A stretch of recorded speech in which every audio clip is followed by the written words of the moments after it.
Sa gitna ng traffic, dalawang lalaki ang hablot mula sa umaandar na sasakyan sa Taguig. Ang nahulikam na modus sa pagtutok ni Von Aquino. Cellphone mo Nakuna ng isang rider ang tagpong ito sa C5 southbound sa Taguig pasado alas 7 ng gabi noong May 14. Dalawang lalaki na tumatakbo sa gitna ng mabagal na takbo ng mga sasakyan nang maabutan nila ang puting sasakyan. Sumabit sa bintana ng passenger seat ang lalaki. Ipinasok ang kamay sa bintana at mabilis tumakas. Hinablot pala ng lalaki ang bag ng pasahero.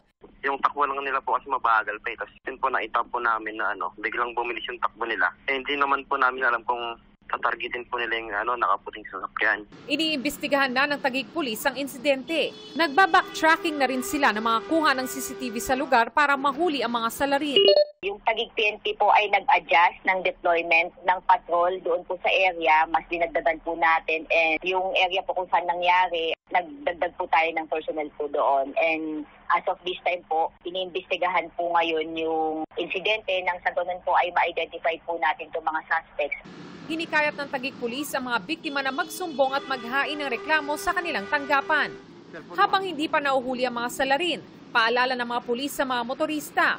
Maging aware po tayo sa kapaligiran natin at yung mga bintana po ng sasakyan natin, huwag po natin bubuksan. Kasi kahit umaandar yan, may mga nakaabang po talaga.